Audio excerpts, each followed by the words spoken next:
তোমরা ওটাই উঠেছিলে?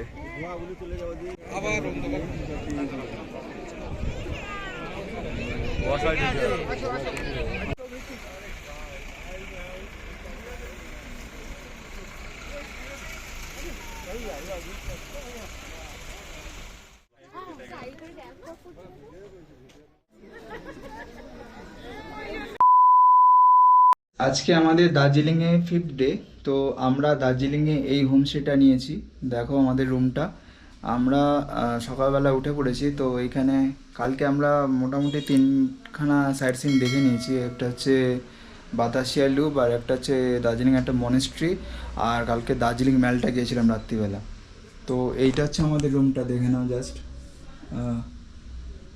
এই রুমটা আমরা নিয়েছি। আর এখানে এই রুমটার মানে ব্যালকনি থেকে কাঞ্চনজঙ্ঘার ভিউ দেখা যায়। এটা হচ্ছে ব্যালকনির রুমটার।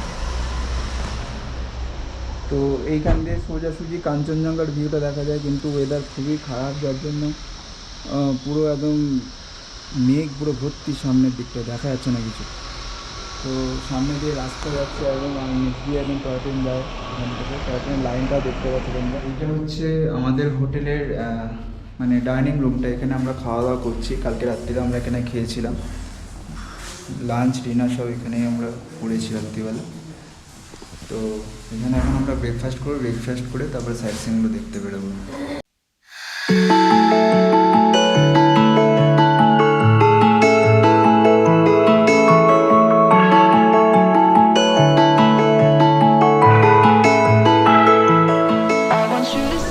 এখন আমরা জুয়ের দিকে যাচ্ছি।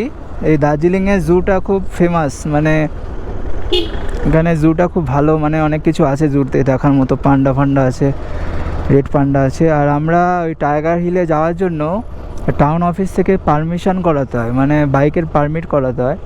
তো সেই দিকটা যাচ্ছি, যদি সেরকম হয় মানে জিজ্ঞাসা করে নেবো ডিটেলসে কী কী করতে হবে না করতে হবে।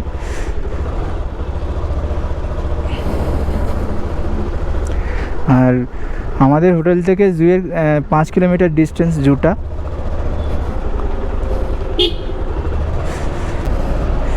তো বন্ধুরা এই দেখো টয় ট্রেনগুলো এখান থেকেই ছাড়ে, মানে এখানে ইঞ্জিনগুলো রাখে, সব কয়লা লোড করছে এখানে, সব স্টিম ইঞ্জিন। এগুলো কি সুন্দর দেখতে লাগছে না, দারুণ দারুণ। এই যে এখানে দার্জিলিং স্টেশন, এটা এখানে দাঁড়িয়ে একটা ছবি তুললে হতো।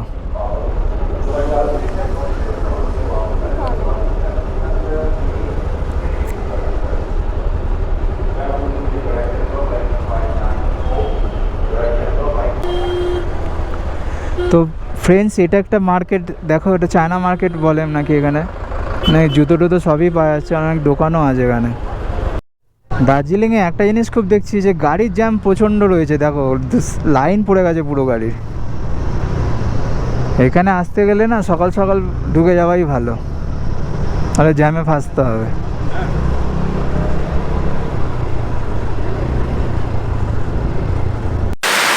অনেক জ্যামজট কাটিয়ে এখন আমরা এই জুটাতে এসেছি। এই জুটাতে টিকিট নিল হচ্ছে 110 টাকা করে।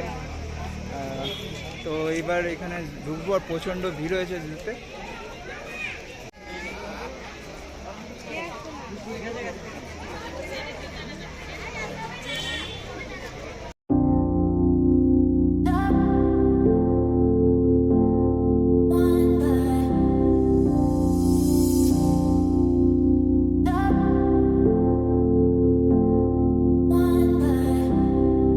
Let's start by connecting it all.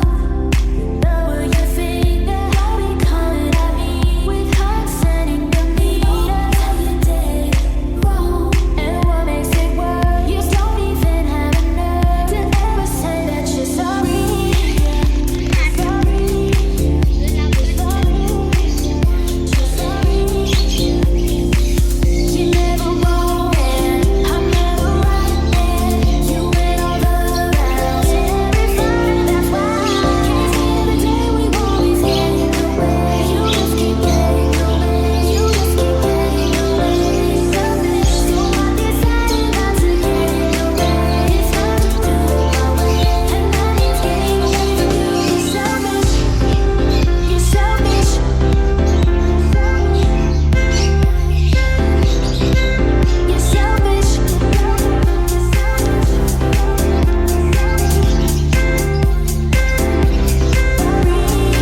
moments later.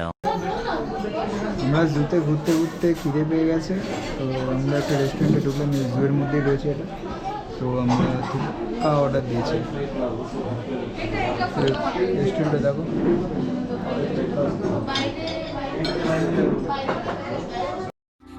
Never be true.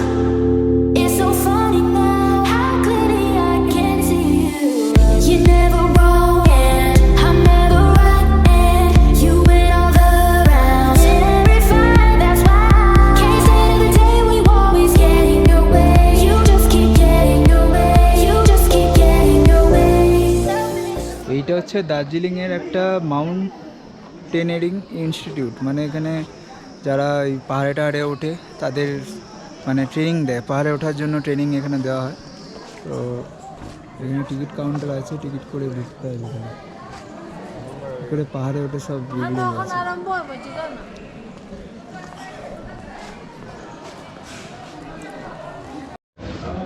আমরা এই HMI ট্রেনিং ইনস্টিটিউটে ঘুরলাম।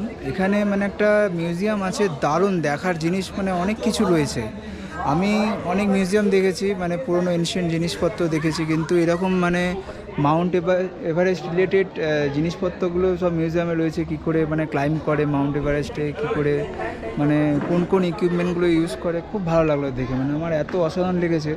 দার্জিলিংয়ে যদি তোমরা কেউ আসো অবশ্যই একবার এই আমার দার্জিলিং জুটা ভিজিট করো, তার সঙ্গে HMI ইনস্টিটিউটটাও একবার ভিজিট করো, দেখবে অনেক এক্সপিরিয়েন্স তোমরা গ্যাদার করতে পারবে। পেছনে যে স্ট্যাচুটা আছে ওনার নাম হচ্ছে তেনজিং নরগে, আমরা সবাই পড়েছি।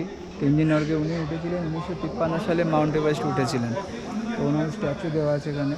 ওনার যেসব ইকুইপমেন্টগুলো ইউজ করেছিলেন উনি সব এই মিউজিয়ামটাই রয়েছে, সামনের যে মিউজিয়ামটা দেখতে পাচ্ছ তোমরা, এই মিউজিয়ামটা সব কিছু রয়েছে।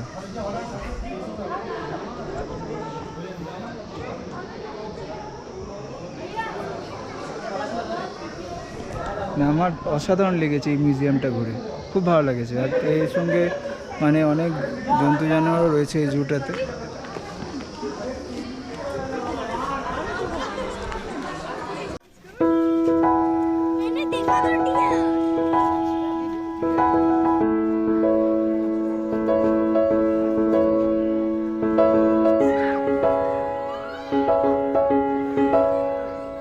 কোনটা বাচ্চা?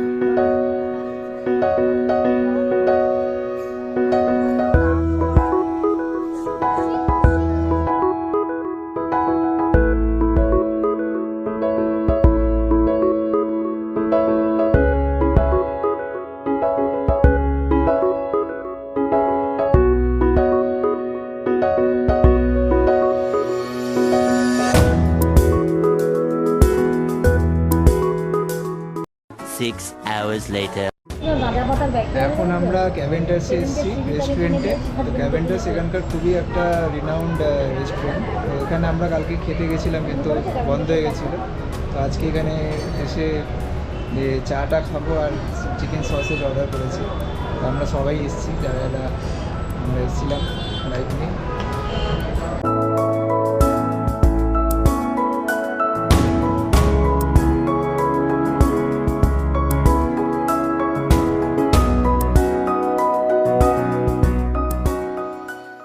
The next day. Good morning friends, এখন ঘড়িতে বাজে 4:17। তো আমরা 3:30টার সময় উঠেছি টাইগার হিল যাবো বলে, কারণ টাইগার হিল যাওয়ার প্রপার টাইম হচ্ছে 3:30 থেকে 4টের মধ্যে। তো আধা ঘন্টা লাগবে এখান থেকে, 11 কিলোমিটার ডিস্টেন্স টাইগার হিল। তো আমরা জাস্ট গাড়িটাকে ওয়ার্ম আপ করে এবার বেরোবো, আমি আর আমার ওয়াইফ যাব টাইগার হিলে সানরাইজ দেখতে। তো অনেক গাড়ি যাচ্ছে, তোমাদের দেখাচ্ছি। এই গাড়িগুলো সব টাইগার হিলে যাচ্ছে সানরাইজ দেখতে। তো এখন আর ঠান্ডাও মারাত্মক মানে পরিমাণে রয়েছে এখন। চলো তোমাদের সঙ্গে যেতে যেতে কথা বলছি। এরকম এক্সপিরিয়েন্স আমার প্রথম হচ্ছে, মানে এত ভোরবেলায় উঠে টাইগার হিল দেখতে যাচ্ছি। আমি টাইগার হিল যাওয়ার অনেক দিনের আমার ইচ্ছা ছিল যে দার্জিলিং গেলে টাইগার হিল অবশ্যই যাব, কারণ এইটা একটা মানে খুব ভালো সাইট সিনের মধ্যে একটা স্পট টাইগার হিল, যেখানে কাঞ্চনজঙ্ঘার ভিউটা দেখা যায়। আর মানে সানরাইজটা তো দারুণ লাগে, পাহাড়ের ধার দিয়ে মানে সূর্যটা এখন ওঠে, মানে খুব সুন্দর লাগে। তো এখানে দেখো রাত্রিবেলা মনে হচ্ছে বৃষ্টি হয়েছে, পুরো রাস্তা পুরো ভিজে।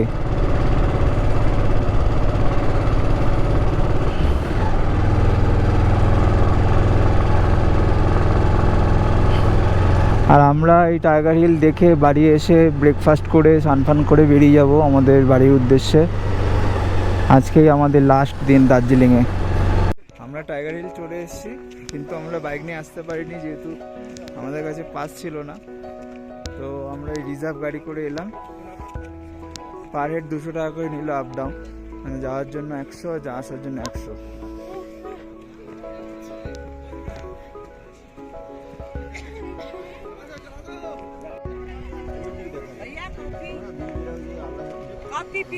তোমরা ওটাই উঠেছিলে?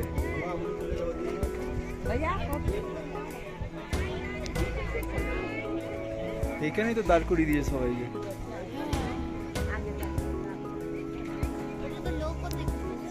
ঢেকে দিয়ে হয়ে গেছে, ঢেকে দিয়েছে আবার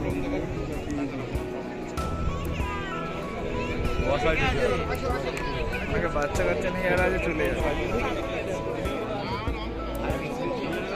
আর দাঁড়িয়ে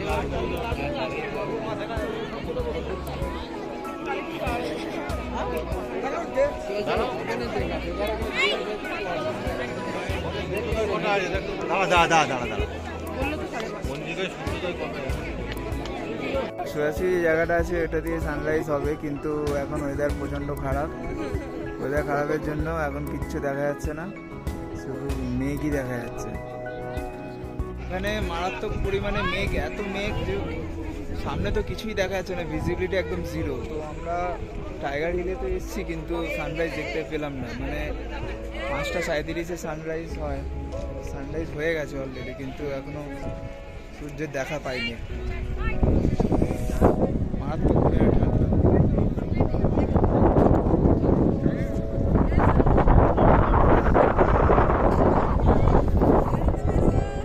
এখানে 11 ডিগ্রি টেম্পারেচার দেখাচ্ছে।